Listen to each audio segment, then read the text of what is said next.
가는 길은 외롭습니다. 혼자서 가는 길은 참으로 멀게만 느껴집니다. 그런데 누군가와 함께 동행을 한다면 그 길이 결코 힘든 길이 아니죠. 멀게만 느껴지는 그 길이 결코 멀게 느껴지지 않습니다.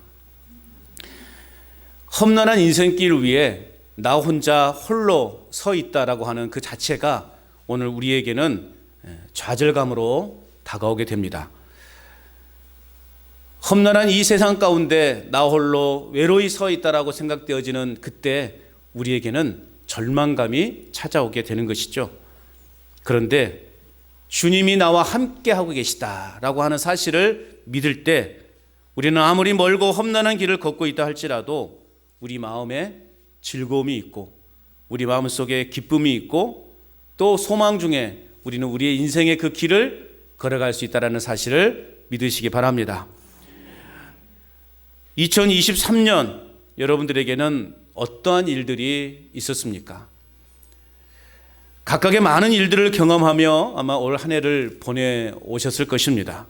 즐거움과 기쁨 속에서 또한 절망과 또 배신과 또 아픔을 겪으면서 올 한 해를 보내오셨을 것입니다. 그리고 후회와 아쉬운 순간들을 겪으면서 아마 올 한 해를 보내오셨을 것입니다. 2023년을 보내면서 그럼에도 불구하고 지금까지 나를 이곳에 있게 하신 하나님의 은혜에 감사하는 우리 모두가 될 수 있기를 주님의 이름으로 축원합니다. 여기에 있음이 감사의 제목입니다.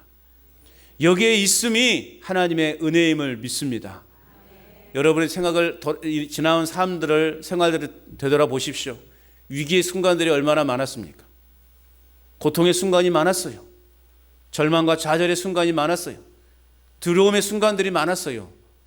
그럼에도 불구하고 오늘 우리가 이 시간 이곳에 예배자로 앉아있다라고 하는 이 사실, 이것이 오늘 하나님의 은혜임을 믿으시기 바랍니다. 그래서 우리는 날마다 어떻게 고백해야 된다고요? 역시 이제 뭔가 좀 이렇게 통하는 것 같네요. 참 여기까지 오기가 힘들었구만요. 그죠? 그래서 우리는 매일 어떻게 고백해야 된다고요? 오직 하나님의 은혜로라. 다 같이 합시다. 오직 하나님의 은혜로라. 할렐루야. 오직 하나님의 은혜로라 라고 밖에는 여러분 표현할 길이 없어요. 이 하나님의 은혜를 우리가 어떻게 표현할 수 있겠냐고요. 여러분이 100만금을 드렸는들 그 하나님의 은혜를 갚을 수 있습니까? 내가 평생에 몸이 부서져라 뼈가 부서져라 내가 교회에서 봉사한다고 해서 하나님의 은혜를 갚을 수 있습니까?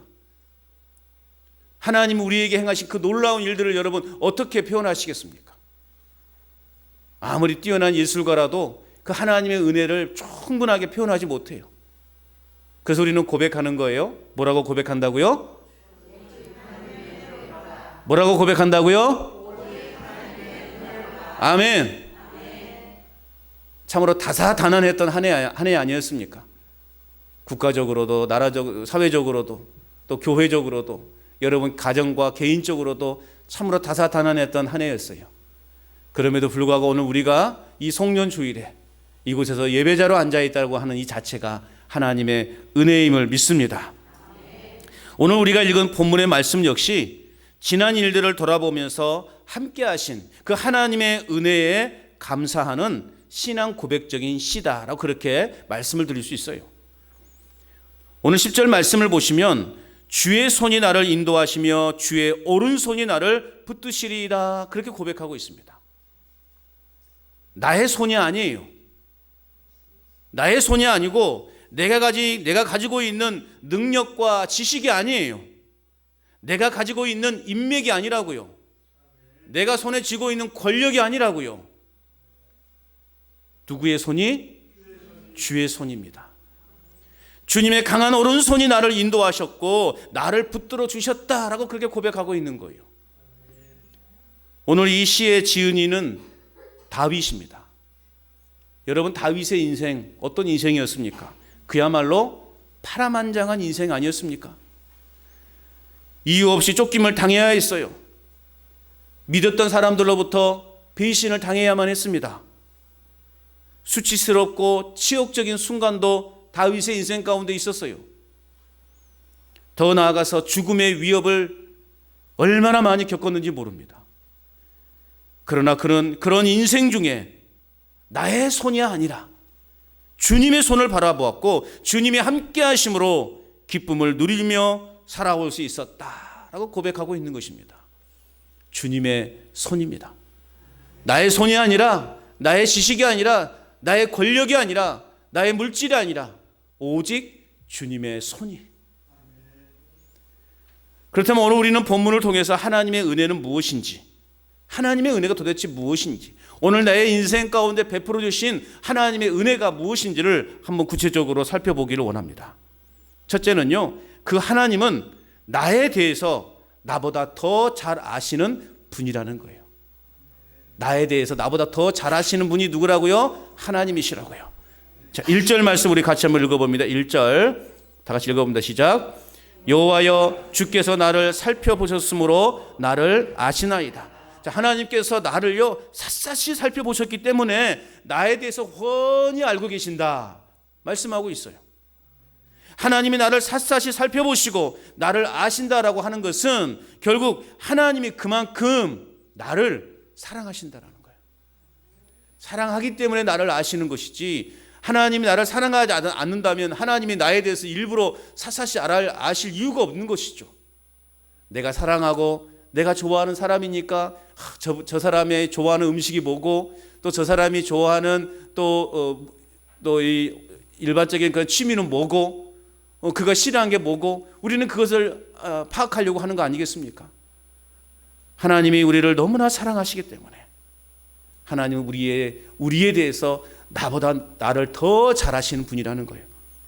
하나님이 나를 아시고 사랑하신 것은 그저 막연한 사랑이 아니라는 거예요. 구체적인 사랑이에요. 인간의 사랑은요 막연한 사랑이에요. 아무리 사랑하는 여인이라도요 그 사랑은요 그냥 막연한 사랑일 때가 많아요. 부부지간에도요 사랑한다고는 말하지만 막연한 사랑일 때가 많다는 거예요. 그런데 우리 하나님이 우리를 향한 사랑은 구체적인 거예요. 다시 말하면 말로만 내가 너희를 사랑한다 말씀하고 있지 않은 거예요. 하나님은 우리를 사랑하신 만큼 사랑의 그 모습을, 사랑의 그 증거로 독생자를 보내주신 거 아니겠어요? 독생자를 보내주셔서 가장 처참하고 참혹한 그 십자가의 죽음을 통해서 죄인 된 우리를 구원하신 것 아니겠습니까?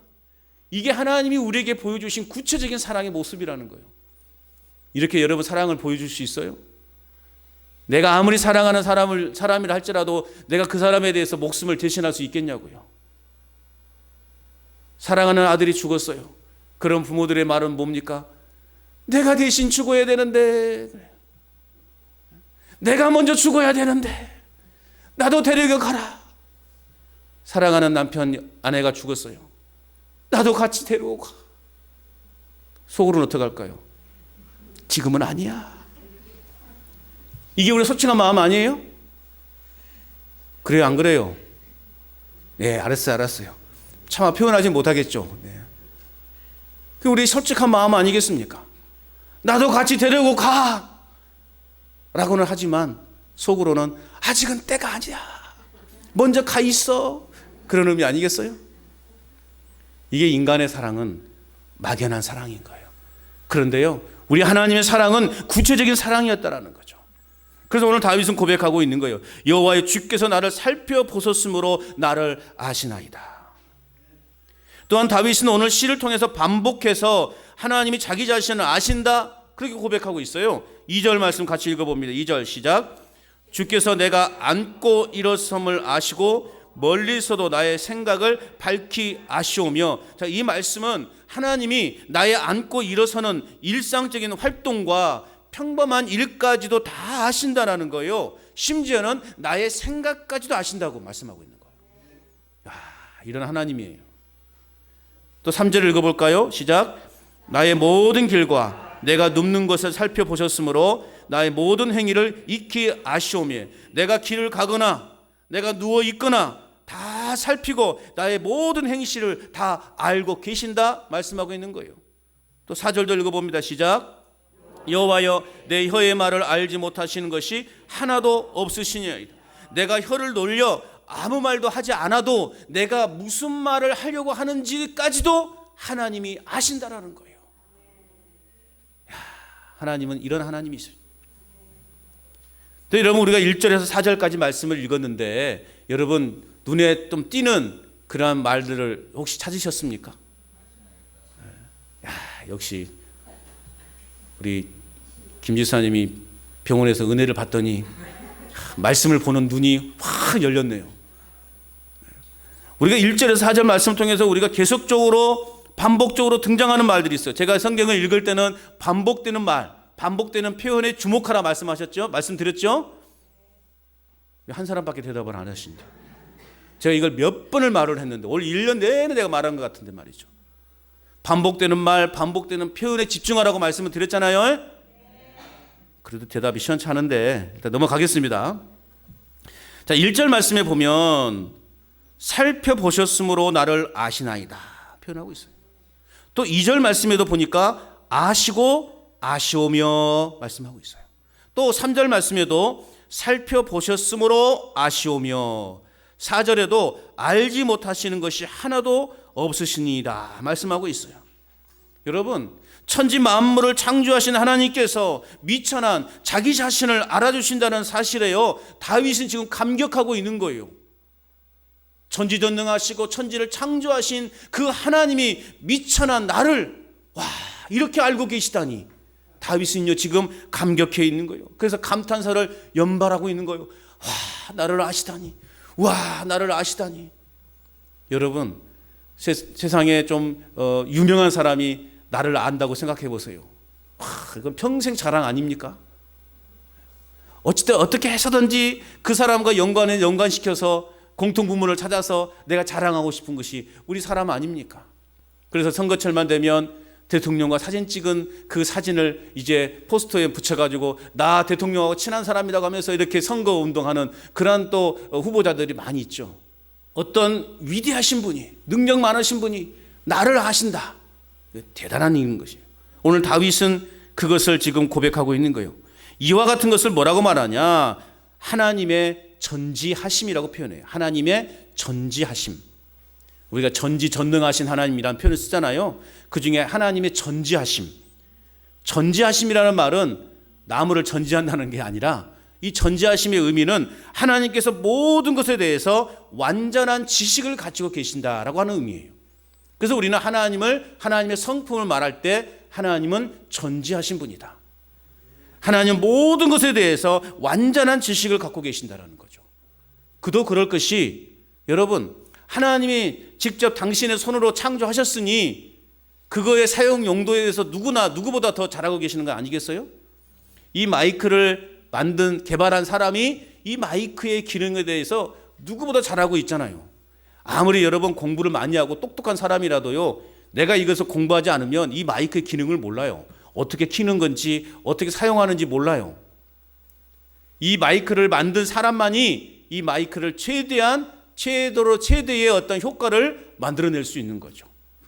마찬가지예요. 하나님이 모든 것을 창조하셨음을 여러분 믿으십니까? 그럼 당신의 창조물인 이 세상의 모든 것들을 누구보다 더 완벽하게 알고 계신 분이 하나님이시라는 거예요. 그 하나님에 대해 성품에 대해서 우리는 하나님의 전지하심이라고 표현하는 거예요. 하나님의 전지하심을요 실감나게 표현하는 구절이 있습니다. 성경에 보면 이 하나님의 전지하심에 대한 마태복음 10장 30절 말씀을요 세번역으로 보면 이렇게 되어 있어요. 아버지께서는 너희의 머리카락까지도 다 세어놓고 계신다. 여러분 머리카락 몇 개입니까? 내 머리카락도 몰라요 몇 개 있는지. 하나님은요 우리의 머리카락까지도 세시는 분이래요. 머리카락이 빠지고 생기는 숫자까지 세시는 하나님이시라는 말씀이에요. 얼마나 기가 막힌 표현입니까? 아침에 머리를 감을 때 빠지는 그 머리카락의 숫자와 또 새롭게 또 이렇게 자라나는 머리카락의 수를 하나님이 다 알고 계신다 말씀하고 있는 거예요. 사실 오늘날 우리의 사생활이 보장받기 어려운 시대를 우리는 지금 살고 있죠. 곳곳마다 뭐가 설치되어 있습니까? CCTV가 설치되어 있어요. 시골에도 보면 곳곳마다 다 또 이렇게 국도를 가다 보면 다 CCTV에 설치되어 있어요. 내가 어디에서 어떻게 찍히는 줄도 모르고 우리의 지금 신분이요 다 노출되어 있다라는 거, 노출되고 있다라는 거예요. 여러분, 누군가가 나를 살펴보고 있다는 것만큼 기분 좋은 일은 없습니다. 기분 좋지 않죠. 누군가 나를 살펴보고 있다라는 거, 그걸 생각하면 마음이 여러분 그렇게 편하지 않아요. 물론 나의 안전을 위해서라고는 하지만 그럼에도 좀 찜찜함이 남아있는 건 사실이에요. 그러나 우리 하나님이 나의 모든 것을 살펴보고 계시는 것은 나의 사생활을 침범하기 위함이 아니라 진정 나를 안전하게 보호하시고 지켜주시기 위함이라는 사실을 여러분 믿으시기 바랍니다. 하나님 우리의 일거수일투족을 꿰뚫어 보시는 분이 그렇게 지켜보고 계시는 거예요. 불꽃 같은 눈으로 우리를 쫙 지금 살피고 계시는 거예요. 제가 그렇게 살펴보고 있다면 아마 여러분 다 기분 나빠라 할 거예요. 그렇죠? 그런데 우리 하나님이 나를 그렇게 살펴보고 계시다. 감사해야 될 일인 것입니다. 이러한 말씀에 대한 하나님의 구체적인 행동이 5절에 여러분 표현되고 있어요. 5절 말씀 같이 읽어봅니다. 시작. 주께서 나의 앞뒤를 둘러싸시고 내게 안수하셨나이다. 주께서 나의 어떻게 해요? 앞뒤를 둘러싸셨대요. 둘러싸셨다라고 하는 표현, 둘러싸셨다라고 하는 것은요 압축하다, 누르다라는 뜻이에요. 이 말씀의 뜻은 성이 포위를 당해서 이제 더 이상 피할 곳이 없는, 도망갈 곳이 없는 진퇴양난의 상황, 어느 곳으로도 갈 수 없게 되어버린 상황을 가리킬 때 사용된 단어예요.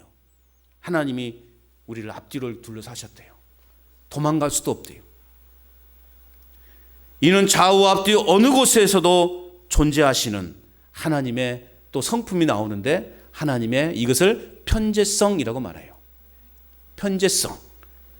한마디로 말하면 하나님께 완전히 내가 지금 포위되었다. 좋아하지도 않네요. 하나님께 우리가 완전히 포위되었다니까요. 이걸 뭐라고 말한다고요? 하나님 성품 중에 하나님의 편재성. 뭐 편재성 꼭 기억하라는 말은 아닙니다. 그러나 그 뜻은 하나님이 우리를 지금 포위하셨다. 내가 하나님께 완전히 포위되었다. 하나님이 우리를 완전히 포위해버렸대요. 그래서 여러분 손주들 오면 어떻게 합니까? 손주들이 할머니 하면서 대문을 들어와요. 그러면 왔어? 가 있어? 그래요? 신발도 안 신고 쫓아 나가서 의미 우리 새끼 왔냐고 하면서 어떻게 해요?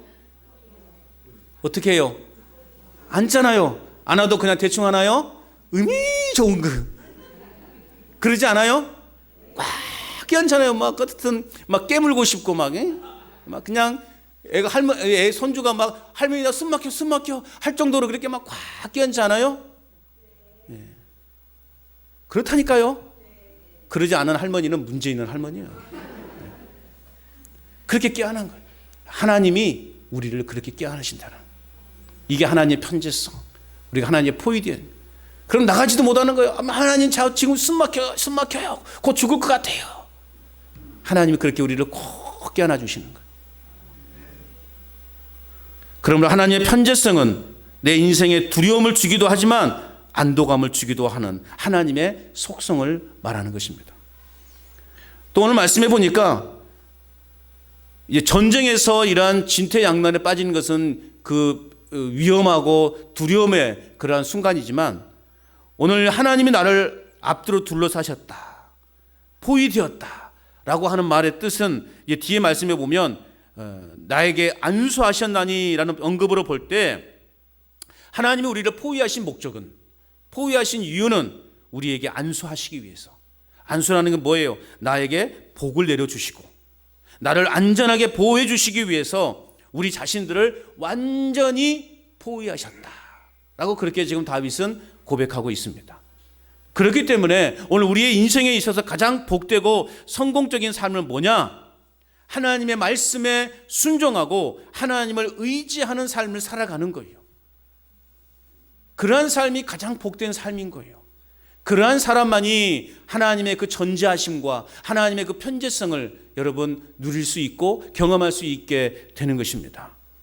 우리가 잘 아는 요셉에게는 이러한 믿음이 있었어요.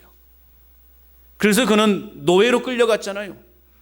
또 억울하게 억울하게 죄를 누명을 써서 죄수의 몸으로 감옥에 갇히는 신세가 되었죠.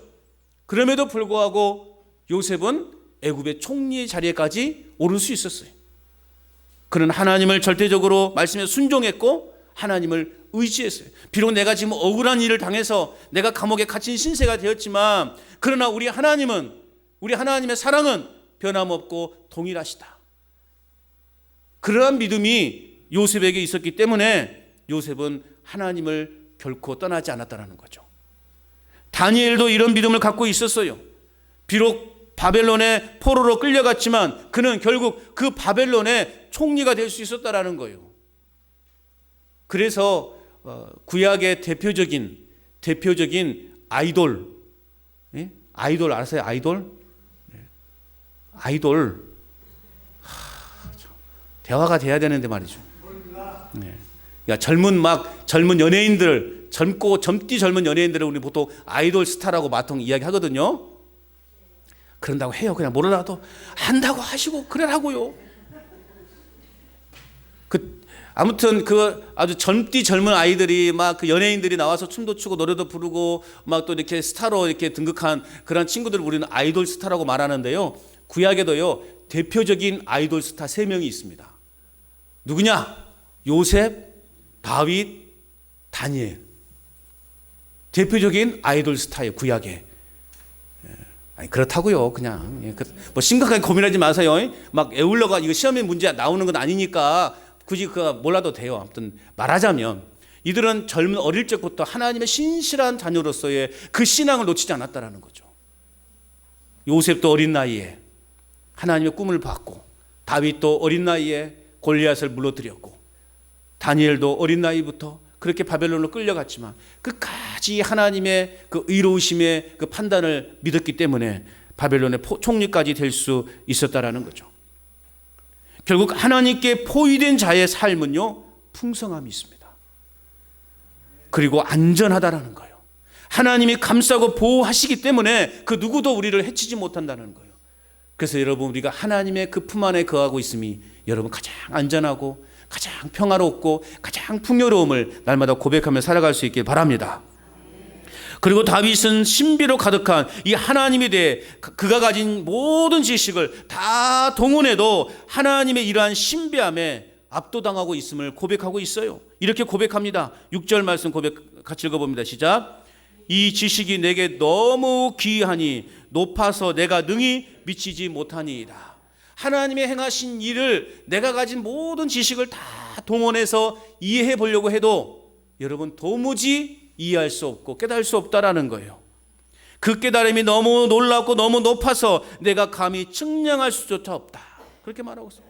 하나님의 은혜를 여러분 어떻게 측량할 수 있겠어요? 찬송가의 가사처럼 하늘을 두루마리 삼고 바다를 먹물 삼아도 그 하나님의 은혜와 사랑을 기록할 수 있어요? 없어요? 기록할 수 없대요. 얼마나 하나님의 사랑과 은혜가 크고 놀라운지. 저 하늘 높이 쌓아도 다 쌓을 수 없을 정도로 하나님의 사랑과 은혜는 너무나 무궁무진하다는 거예요. 그래서 저는 그 찬송을 참 좋아해요. 하늘을 두루마리 삼고 바다를 먹물 삼아도 하나님의 사랑을 기록할 수 없고, 저 하늘 높이 쌓아도 다 쌓을 수 없는 그 하나님의 사랑, 그 크신 하나님의 사랑, 얼마나 크고 놀라운지요. 여러분, 그 사랑이 우리의 삶의 중심에 있기를 바랍니다. 이와 같이 놀라운 하나님의 은혜가 평생에 여러분의 삶에 있기를 주의 이름으로 축원합니다. 이처럼 하나님은 우리의 모든 것을 다 알고 계시는 분이에요. 또한 하나님의 또 다른 은혜는 뭐냐? 그 하나님은 내가 어디로 가든지 나와 함께 하신다는 거예요. 이 하나님의 은혜예요. 7절 말씀 같이 읽어봅니다. 7절 시작. 주의 영을 떠나 어디로 가며 주의 앞에서 어디로 피하리이까? 자, 서두에서도 말씀을 드렸지만 다윗은 참으로 파란만장한 삶을 살아왔던 사람이에요. 그러다 보니 다윗의 마음속에 어떤 마음이 들었을까요? 때로는요, 시편을 여러분 쭉 읽어보면 정말 너무 힘들다, 너무 괴롭다, 나 이제 견딜 수 없게 되었다. 그래서요, 하나님의 품을 떠나려는 생각도 해봤어요. 얼마나 사는 게 힘들고 피곤하고 지쳤으면 하나님의 눈을 피하려고도 했었어요. 그러지 않겠습니까? 다윗도 인간인데 그 모진 고난과 핍박을 겪으면서 예수님도 그랬잖아요. 인간의 몸으로 오신 예수님도요, 그 십자가의 고통이 얼마나 힘들고 고달프고 또 그 두려운 마음이 있었으면 아버지께 기도하잖아요. 할만하시거든 이 고난의 잔을 내게서 옮겨달라고. 아버지, 할 수만 있으면 내가 이 고난의 이 십자가의 길을 좀 안 갈 수 없나요? 예수님도 그렇게 하나님 앞에 고백했어요. 그러나 결국 예수님이 고백하는 것은 아버지 뜻대로 되기를 원합니다. 다윗도요, 그런 마음이 있었어요. 얼마나 고달픈 인생이었으면 하나님을 좀 이제 품을 떠나고 싶다. 나도 조금 그냥 세상에서 내 마음대로 좀 살고 싶다. 그런데요, 이런 그의 모든 생각을 한꺼번에 종식시켜버린 기가 막힌 8절과 10절의 말씀을 통해서 다윗은 이렇게 고백해요. 자, 8절부터 10절까지 한번 읽어봅니다. 시작. 내가 하늘에 올라갈지라도 거기 계시며 수월에 내 자리를 펼지라도 거기 계시니이다. 내가 새벽 날개를 치며 바다 끝에 가서 거주할지라도 거기서도 주의 손이 나를 인도하시며 주의 오른손이 나를 붙드시리이다. 아멘. 그는 하나님의 눈을 피해서요, 하늘로 올라갔어요. 그는 하나님의 눈을 피해서요, 지옥으로 상징되는 그 수월이라고 하는 그 깊은 곳까지 내려가 봤어요. 그런데 하나님은 거기에서도 하나님이 그와 함께 하심을 다윗은 경험하게 돼요.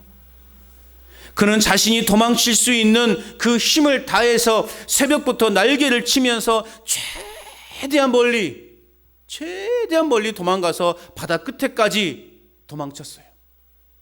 그러나 거기서도 그는 하나님이 함께 하심을 경험하게 된 거예요. 다윗은 결국 자기 자신이 하나님을 피해 도망칠 수 없는 존재라는 사실을 깨닫게 된 것입니다. 여러분, 하나님을 피할 수 있습니까? 하나님을 피해갈 수 있을까요?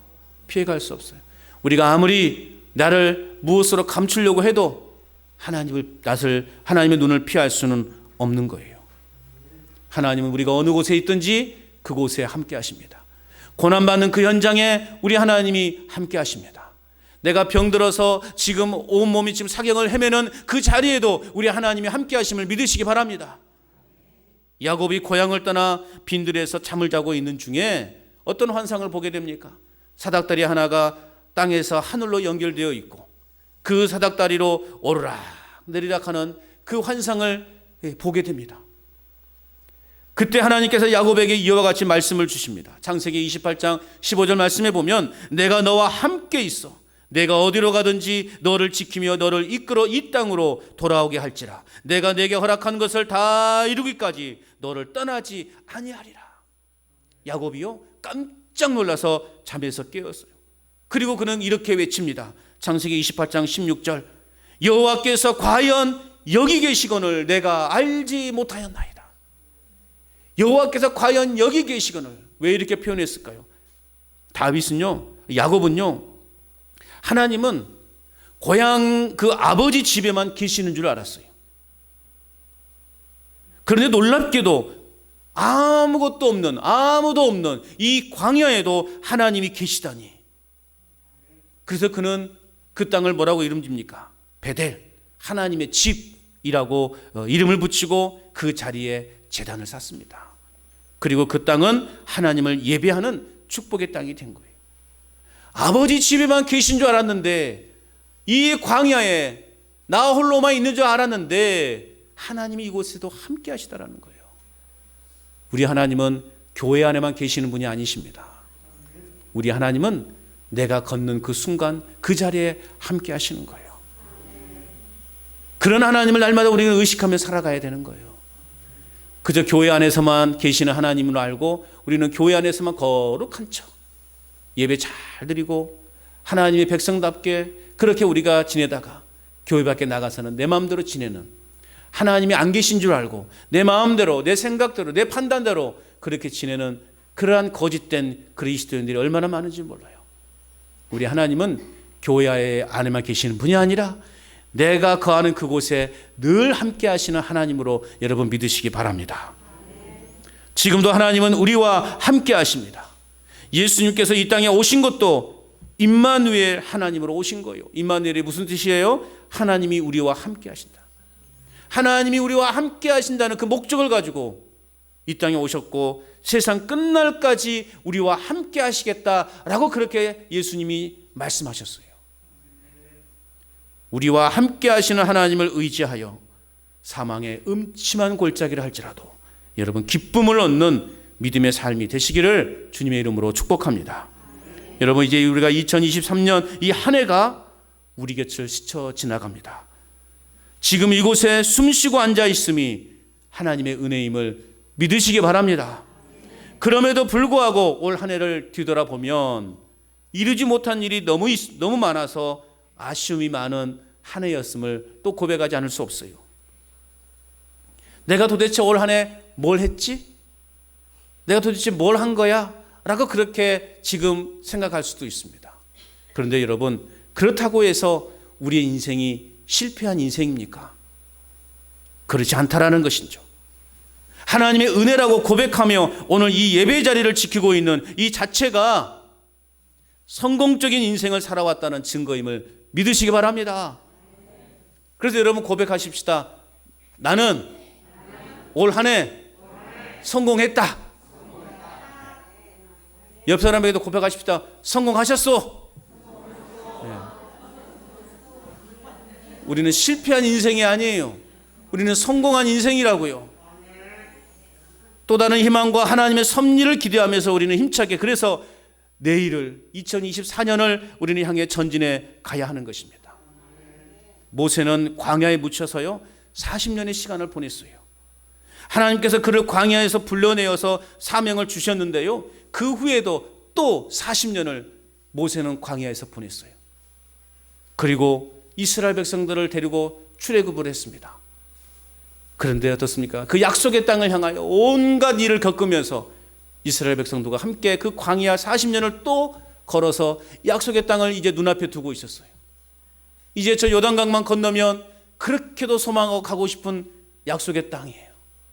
그런데 모세는 그 땅을 그가 그렇게 꿈꿔왔던 그 땅을 그저 먼 팔치에서 바라보면서 죽임을 당합니다. 하나님이 너는 여기까지다 라고 그렇게 말씀하시는 거예요. 으이그 참 한심하게 그렇게 고생했으면 가나안에 들어가 약속의 땅에 들어갈 거 아니냐고. 으이그 저 모세 참 미련하다 라고 말할 수 있습니까? 그런 모세를 향하여 저 모세의 인생은 실패한 인생이라고 말할 수 있겠냐고요. 어느 누구도 모세를 향하여 실패한 인생이라고 말할 수 없는 거예요. 사도 바울은 그가 가진 모든 것을 다 버렸어요. 그가 가진 가문, 지식, 또 그가 가진 재산, 모든 것들을 다 버렸어요. 그리고 죽으면 죽으리라 라고 하는, 또 나는 오직 나는 하나님의 그 그리스도의 향기만을 나타내겠다 라는 그런 믿음의 고백을 통해서 그 인생을 살았어요. 온갖 어려움을 다 겪었어요. 그 인생을 향하여 실패한 인생이라고 말할 수 있겠냐고요. 미련한 인생이라고 말할 수 있겠냐고요. 믿음을 끝까지 지킨 그들이야말로 진짜 성공한 인생이라는 사실을 믿으시기 바랍니다. 그러면서 오늘 저와 여러분들은요 성공적인 인생을 살아온 사람들이에요. 왜요? 천국이라고 하는 것을 우리는 소망하고 있기 때문에. 우리 인생의 진정한 성공은 내 소원을 이룸과 이루지 못함에 있지 않다라는 거예요. 우리의 진정한 성공은 바로 하나님의 인도하심에 있다는 사실을 여러분 믿으시기 바랍니다. 힘든 세파에 시달린 인생들을 우리 주님은 알고 계십니다. 그래서 늘 함께 하셔서 우리를 도우시고 마침내 우리 인생을 형통의 길로 인도해 가실 것입니다. 그 인도하심의 은혜를 기대하면서 이제 저물어가는 2023년을 한 해를 잘 마무리하시고 또 새해를 기대와 소망 중에 맞이하시길 바랍니다. 비록 올해 우리가 무엇을 이루지 못했다 할지라도 우리는 다 같이 고백해야 됩니다. 뭐라고 고백해야 된다고요? 오직 하나님의 은혜로라. 할렐루야. 우리는 이렇게 오늘 고백할 수 있어야 되는 것입니다. 그래서 2024년을 감사함으로 보내고 2024년을 기대와 소망 중에 맞이하는 저와 여러분이 될 수 있기를 주님의 이름으로 축원합니다.